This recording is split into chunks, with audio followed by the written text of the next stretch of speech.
Imagine being the one person in the entire United Kingdom who said no to King Charles III, not to a royal request, not to a ceremonial gesture, but to his very presence. On a crisp autumn morning at St. Mary's Children's Hospital in London, a security guard named Marcus Thompson found himself in exactly that position. What should have been a routine royal visit to bring comfort to young patients instead became a standoff that would make headlines across the globe, question the balance between security and compassion, and forever change how the royal family approaches public engagements. The incident lasted only 12 minutes, but those 12 minutes would spark a national debate about duty, protocol, and the human cost of rigid security measures. It was a moment when the unstoppable force of royal tradition met the immovable object of hospital safety regulations, with sick children caught in the middle and a working-class security guard thrust into the spotlight of international media attention. This is the true story of how one man's commitment to following the rules created a crisis that reached the highest levels of government, tested the patience of a king, and ultimately revealed the complex web of bureaucracy that surrounds even the most well-intentioned acts of royal service. Marcus Thompson had been working the early morning shift at St. James St. Mary's Children's Hospital for exactly 3 years, 2 months, and 16 days when everything changed. He knew the exact count because he kept track of every milestone at this job.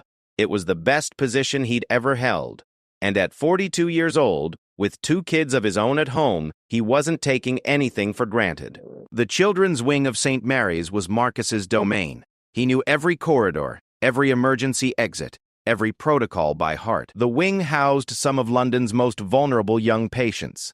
Children undergoing cancer treatment, premature babies in the neonatal unit, kids recovering from complex surgeries. Security wasn't just about preventing theft or managing visitors. It was about protecting children who were fighting for their lives. That Tuesday morning started like any other. Marcus arrived at 6:30, relieved the night guard, and began his routine walkthrough. The hospital was quiet except for the soft beeping of monitors and the gentle hum of medical equipment.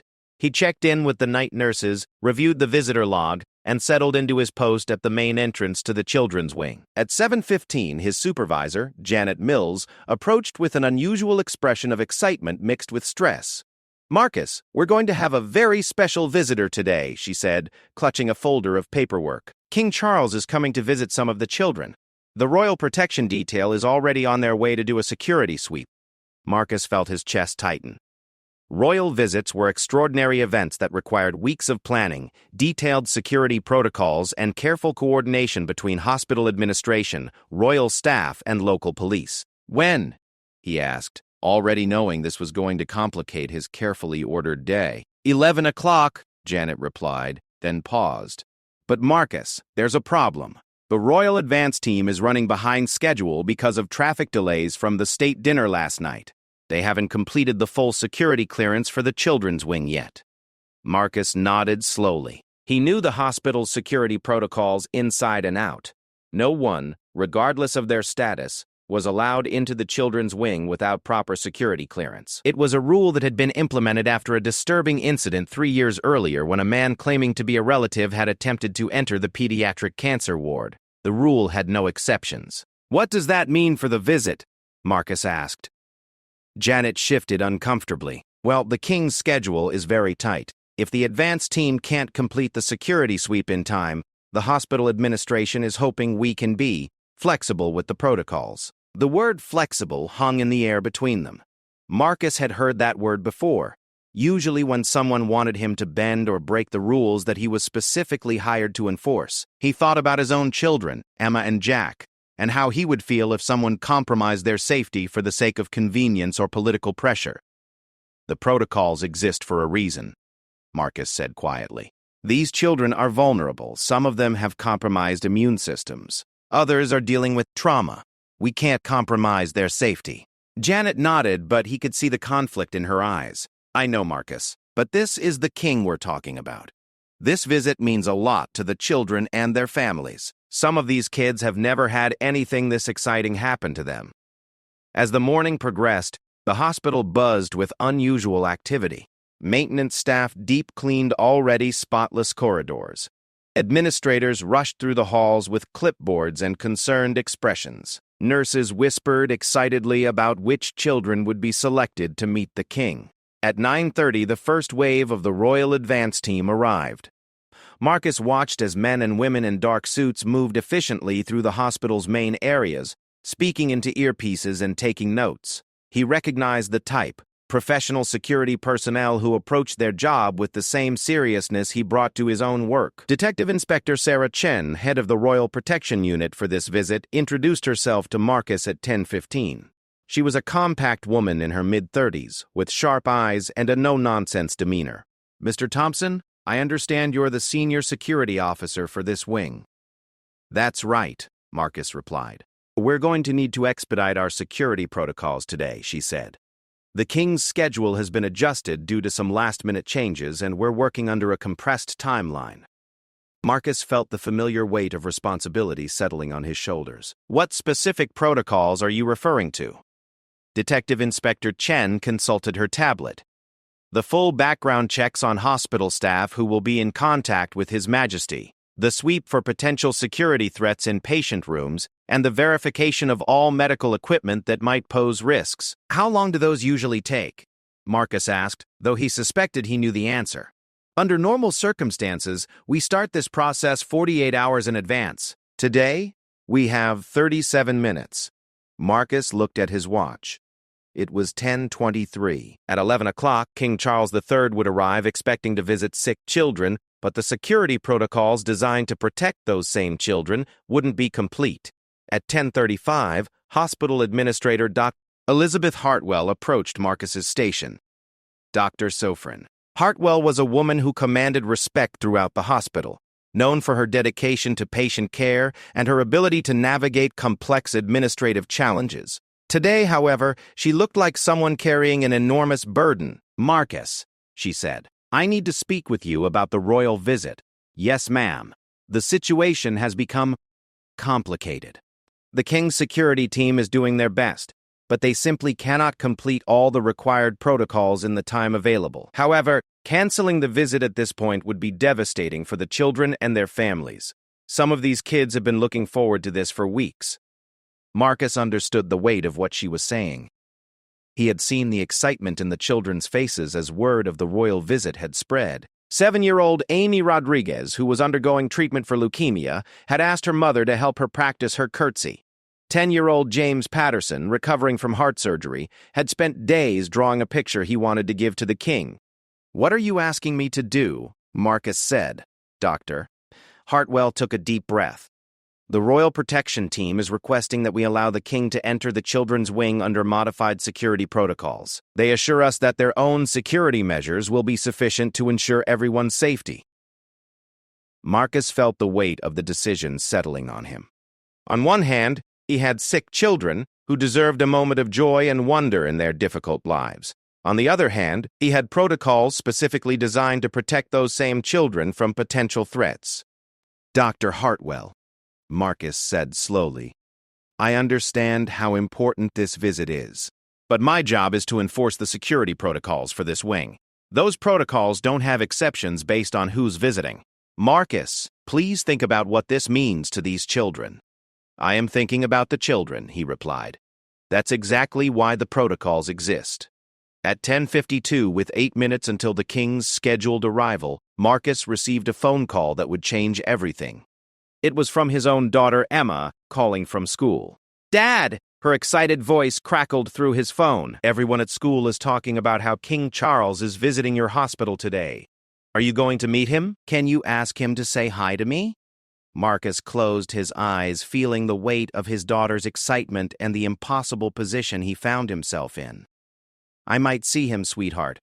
But remember, my job is to keep the hospital safe, just like how you have rules at school to keep you safe." "I know, Dad, but this is so cool. A real king." As Marcus hung up the phone, he could see through the main hospital windows that a convoy of black vehicles was pulling into the hospital's main entrance. King Charles III had arrived, and in a few minutes he would expect to walk into the children's wing to meet some of the most vulnerable patients in London.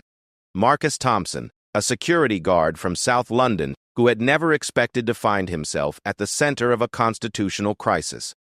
Checked his watch one more time and prepared to do the job he had been hired to do. The arrival of King Charles III at St. Mary's Children's Hospital was unlike anything Marcus Thompson had witnessed in his 3 years working security. The main entrance buzzed with controlled chaos as royal protection officers, hospital administrators, and media personnel coordinated the carefully choreographed visit. Marcus stood at his post at the entrance to the children's wing, watching through the security monitors as the king made his way through the hospital's main lobby. Charles appeared relaxed and genuinely interested in the visit, stopping to chat with nurses and hospital staff who lined the corridors. He carried himself with the easy confidence of someone who had spent decades making such visits, bringing comfort and attention to worthy causes. Detective Inspector Chen approached Marcus's station at 11:07. Mr. Thompson, we're ready to proceed with the children's wing portion of the visit. Marcus looked at his security checklist. 3 major protocols remained incomplete. Background verification for 2 nurses who would be present during the visit, security sweep of the playroom where the king was scheduled to interact with children, and verification of medical equipment in room 247 where 8-year-old Sophie Williams was recovering from brain surgery. What's the status on the remaining security protocols? Marcus asked. Detective Inspector Chen consulted her tablet. We've completed approximately 60% of the required checks. Under the circumstances, we're confident that our existing security presence provides adequate protection. 60% isn't 100%, Marcus replied. The hospital's security protocols require complete clearance before anyone enters the children's wing. Mr. Thompson, I appreciate your dedication to following procedures, but we're talking about the King of England. Our security measures exceed anything typically required for this facility. Marcus felt the eyes of everyone around him, hospital administrators, royal protection officers, and curious hospital staff who had gathered to witness this historic moment. He thought about his training, about the oath he had taken when he was hired to protect the children in this wing above all else. Ma'am, with all due respect, the protocols don't make exceptions based on who's visiting. They're designed to protect vulnerable children, and those children are my responsibility. At that moment, King Charles himself approached the entrance to the children's wing. He was accompanied by Dr. Hartwell, Detective Inspector Chen, and 2 other protection officers. The king looked every bit the monarch Marcus had seen on television, dignified, well-dressed, with an air of natural authority that came from a lifetime of public service. Your Majesty, Dr. Hartwell said, gesturing toward Marcus. This is Marcus Thompson, our head of security for the children's wing. King Charles extended his hand with a warm smile. Mr. Thompson, pleasure to meet you. I understand you take excellent care of the children here. Marcus shook the king's hand, struck by how normal the interaction felt despite the extraordinary circumstances. Thank you, Your Majesty. That's exactly why I need to ask you to wait while we complete the final security protocols. The words hung in the air like a physical barrier. Dr. Hartwell's face went pale. Detective Inspector Chen stepped forward slightly, her hand moving instinctively toward her radio. The other protection officers exchanged glances that spoke volumes about the unprecedented nature of what had just occurred.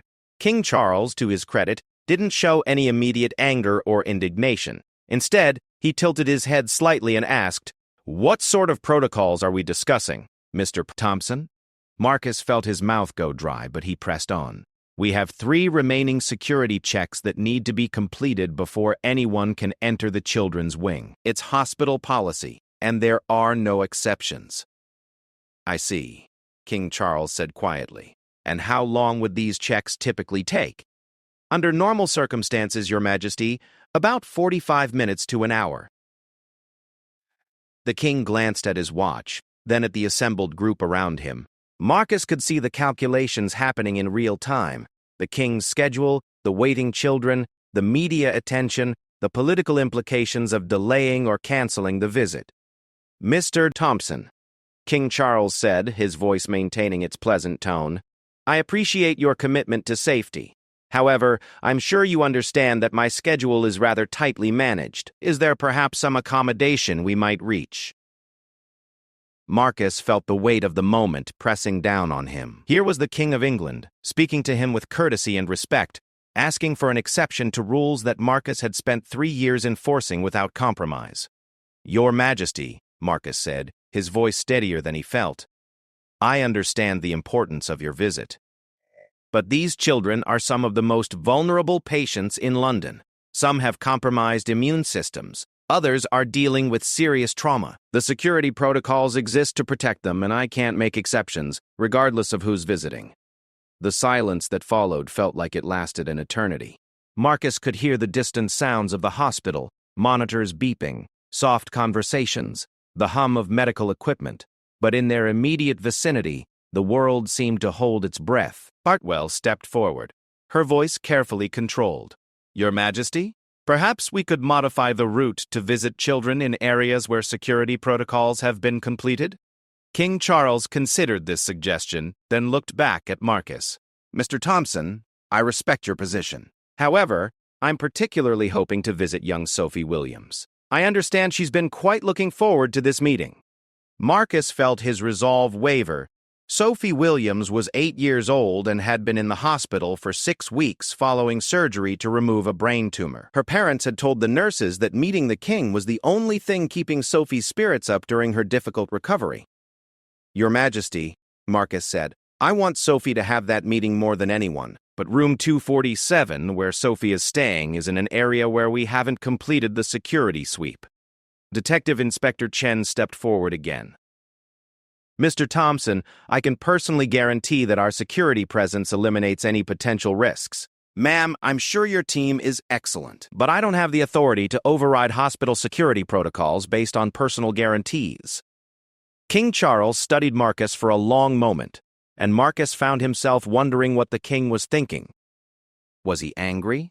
Frustrated? Did he understand the impossible position Marcus found himself in? "Mr. 5. Thompson," King Charles said finally, "who does have the authority to modify these protocols?" Before Marcus could answer, his radio crackled to life. "Security to all stations. We have media personnel attempting to access restricted areas near the main entrance." Marcus looked at his radio, then back at the king. The situation was spiraling beyond his control, and he could feel the pressure mounting from every direction. Hartwell's phone buzzed with an urgent call. She answered quickly, listened for a moment, then turned to the group with obvious concern. "Your Majesty, we have a problem. Word of the delay has reached the media, and they're reporting that the royal visit has encountered security complications." Detective Inspector Chen spoke into her earpiece, then addressed the king. "Sir, we're receiving inquiries from Buckingham Palace about the status of the visit." Marcus watched as the situation transformed from a simple protocol enforcement into a rapidly developing crisis that was attracting attention from the highest levels of government and media. He thought about his children, about how they would feel if they learned their father had prevented the king from visiting sick children. But he also thought about Sophie Williams and all the other children in the wing who were counting on him to keep them safe. "Your Majesty," Marcus said, "I understand this is causing problems, but I took an oath to protect these children, and I can't break that oath, even for you."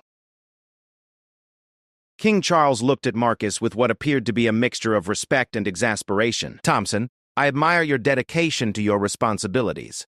However, I hope you understand that this situation is becoming quite public, and the longer we wait, the more attention it will draw." As if to underscore the king's point, Marcus could see through the windows that news vans were pulling into the hospital parking lot. What had started as a private disagreement about security protocols was becoming a national news story. Marcus Thompson, a security guard who had never wanted anything more than to do his job and provide for his family, found himself at the center of a constitutional crisis that was being broadcast live to the entire United Kingdom. By 11:30 a.m., what had begun as a routine security matter at St. Mary's Children's Hospital had exploded into a national news story that was dominating every major media outlet in the United Kingdom. Marcus Thompson found himself in the unprecedented position of having the King of England waiting for his decision, while television crews broadcast live updates from the hospital parking lot. The irony wasn't lost on him that in trying to protect the children from unwanted attention and potential security threats, he had created the biggest media circus the hospital had ever experienced. Marcus's radio buzzed constantly with updates from other security stations throughout the hospital. Media personnel were attempting to interview staff, families of patients were calling to ask if their children were safe, and hospital administration was fielding calls from government officials who wanted to understand why a security guard was preventing the king from completing his scheduled visit. Detective Inspector Chen received a call that she took with obvious concern. After listening for several minutes, she approached Marcus and King Charles with news that would escalate the situation even further. "Your Majesty," she said, "I've just spoken with the palace. The Prime Minister's office is aware of the situation and has inquired about the status of your visit." King Charles nodded gravely. "I see. And what did you tell them?" "That we're working to resolve a security protocol issue that should be addressed shortly." Marcus felt the weight of national attention settling on his shoulders. The Prime Minister was now involved in his decision about hospital security protocols. The absurdity of the situation wasn't lost on him, but neither was the serious responsibility he carried. Dr. Hartwell approached with her phone in hand, looking more stressed than Marcus had ever seen her. "Marcus," she said, "I've just spoken with the hospital trust board. They're asking me to explain why we can't accommodate a royal visit that was planned weeks in advance." "What did you tell them?" Marcus asked. "I told them that our security officer is following established protocols designed to protect our patients and that those protocols don't include exceptions for VIP visitors." Marcus was surprised by her support. He had expected the hospital administration to pressure him to make an exception. Dr. Hartwell continued, "However, Marcus, I need you to understand the broader implications of this situation. This hospital receives significant funding from royal charities. The king's patronage of children's health care is personally important to him, and this incident could affect our ability to serve patients in the future." The complexity of the situation was becoming clear to Marcus. This wasn't just about following rules. It was about the intersection of personal responsibility, institutional policy, and national politics. Every decision had consequences that rippled far beyond the children's wing of one London hospital. At 11:45, Marcus received a phone call that changed everything. It was from his wife, Sarah. "Marcus," she said, her voice tight with stress, "Emma just called me from school. Her teacher showed the class a news report about what's happening at your hospital. Emma's in tears because she thinks you're in trouble with the king." Marcus closed his eyes, feeling the personal cost of his professional decision. "What did you tell her?" "I told her that you were doing your job protecting children and that she should be proud of you. But Marcus, she's scared. She asked me if you're going to lose your job." "I don't know," Marcus said honestly. "Sarah, I need to ask you something. If this were Emma in that hospital bed and someone wanted to bypass security protocols to visit her, what would you want me to do?" Sarah was quiet for a moment. "I'd want you to keep her safe, no matter who was visiting." After hanging up with his wife, Marcus found himself facing a new complication. Word of the standoff had reached the children in the wing, and some of them were aware that their planned meeting with the king was being delayed. Nurse Patricia Williams approached Marcus with tears in her eyes. "Marcus," she said, "Sophie Williams is asking why the king isn't coming to see her. She thinks she did something wrong." The image of 8-year-old Sophie, recovering from brain surgery and blaming herself for the delay, hit Marcus harder than any pressure from hospital administrators or government officials. "Can I talk to her?" Marcus asked. "Her room is in the secured area," Nurse Williams replied. "You'd need to, follow protocols," Marcus finished. "I understand." At that moment, King Charles, who had been speaking quietly with his protection detail, approached Marcus again. "Mr. Thompson," the king said, "I've been thinking about our situation. I understand your commitment to these protocols, and I respect the reasoning behind them. However, I wonder if we might find a creative solution that addresses your security concerns while still allowing me to visit the children." Marcus looked at the king with genuine curiosity. "What sort of solution, Your Majesty?" "What if we completed the visit in reverse order? Instead of me going to the children, what if the children who are able to be moved safely could come to an area where security protocols have been completed?" Detective Inspector Chen considered this suggestion. "We could use the main lobby conference room. That area has been fully cleared." Dr. Siebel says. Hartwell nodded enthusiastically. "We could bring the children who are mobile enough to travel safely." It would still give them the opportunity to meet His Majesty. Marcus found himself considering this compromise. It would address his security concerns while still allowing the royal visit to proceed. But it would also mean that children like Sophie Williams, who couldn't be moved safely from their rooms, would miss the opportunity they had been anticipating for weeks. What about the children who can't be moved? Marcus asked. King Charles looked thoughtful. What if I returned another day, after proper security protocols could be completed for those areas?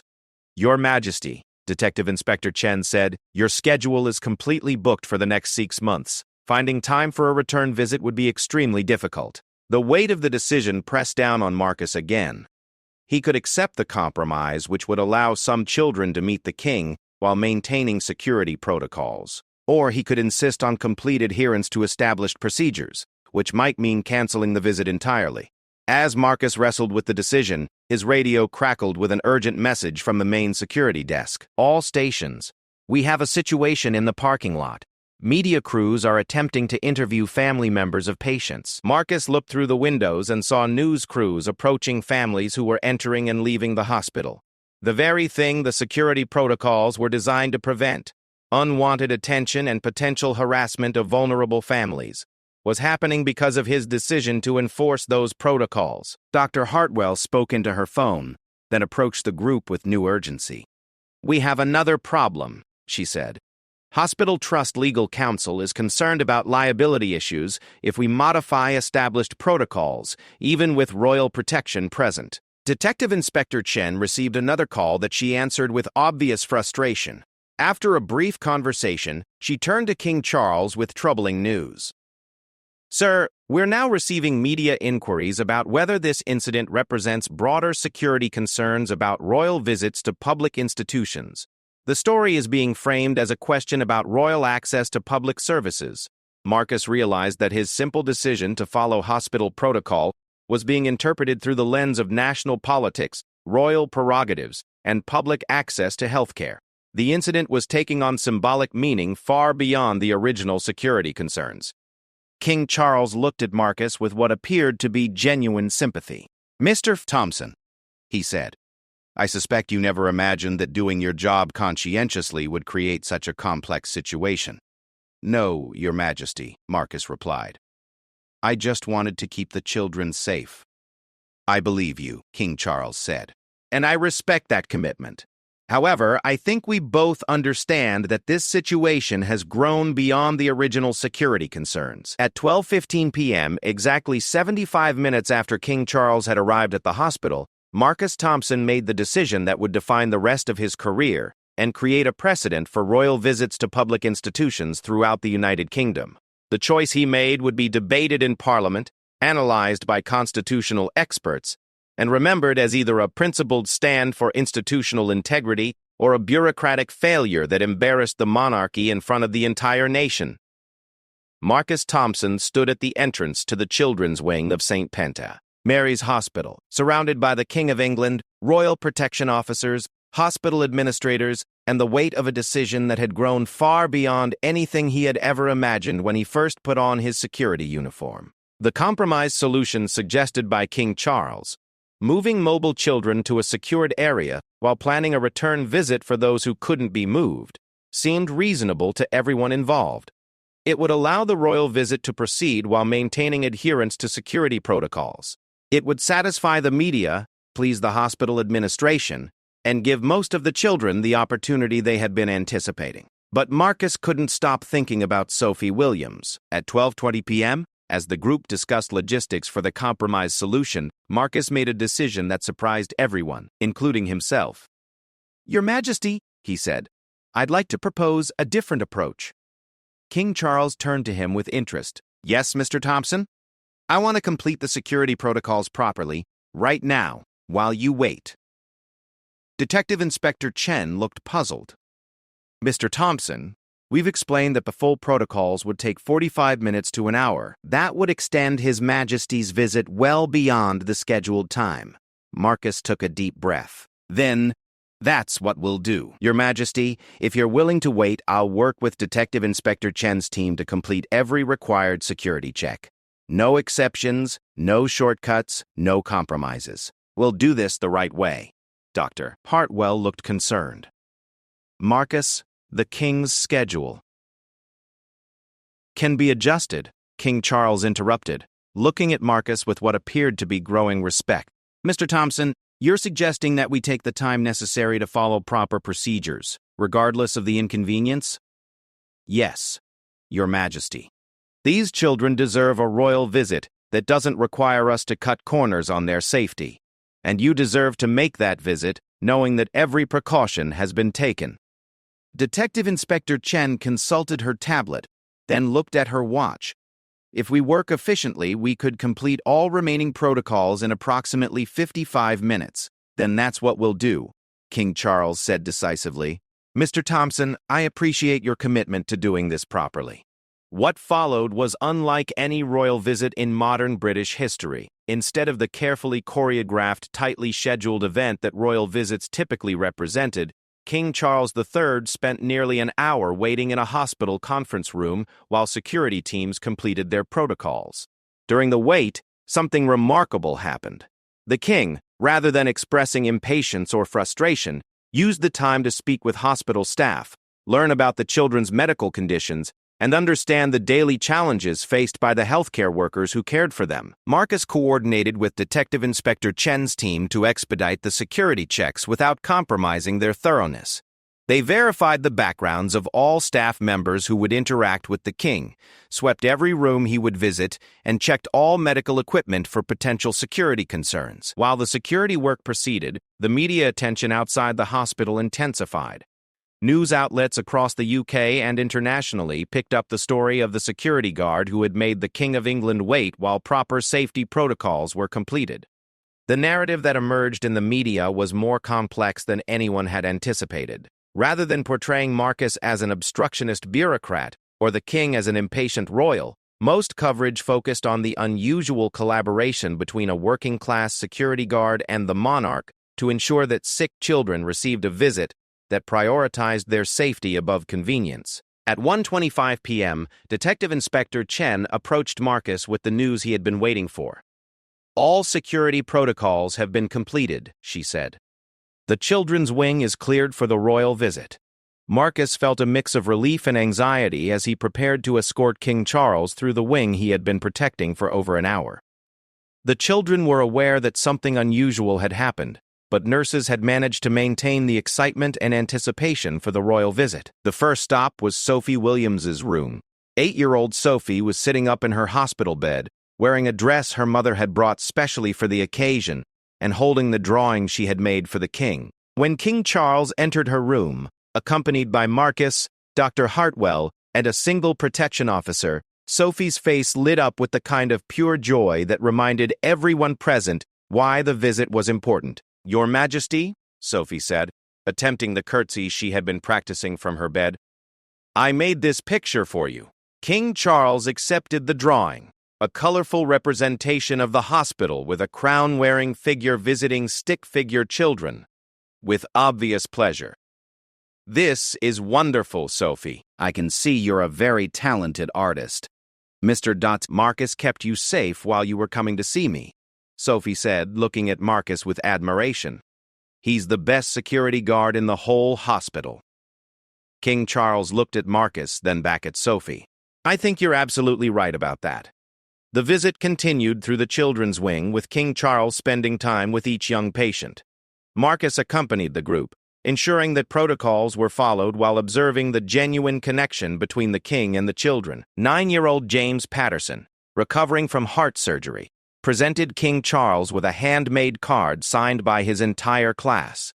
12-year-old Amy Rodriguez, undergoing cancer treatment, asked the king about his own experience with illness and recovery. 7-year-old Michael Chen, who had been in the hospital for 3 months, simply wanted to shake hands with a real king. Each interaction reinforced for Marcus why he had made the decisions he had made. These children were vulnerable, brave, and deserving of every protection society could provide. The extra time taken to ensure their safety hadn't diminished the royal visit, it had enhanced it. At 2:45 p.m., as the royal visit concluded, King Charles asked to speak privately with Marcus. They stepped into a small conference room away from the cameras and crowds. Mr. Thompson, King Charles said, "I want you to know that what happened today was extraordinary. Your commitment to protecting these children, even at the risk of creating an international incident, represents the best of public service." "Thank you, Your Majesty," Marcus replied. "I hope you understand that I never intended any disrespect." "Quite the opposite," King Charles said. "You showed the greatest possible respect for the children, for proper procedures, and ultimately for the purpose of my visit. I've been making royal visits for decades, and I can honestly say that today's visit was more meaningful than most precisely because we took the time to do it properly." The king paused, then continued. "I'd like to ask you something. Would you be interested in consulting with the palace on security protocols for future visits to healthcare facilities? It seems we could benefit from your perspective." Marcus was speechless. The idea that his decision to enforce hospital security protocols could lead to an opportunity to influence royal security procedures nationwide was beyond anything he had ever imagined. "I'd be honored, Your Majesty," he said finally.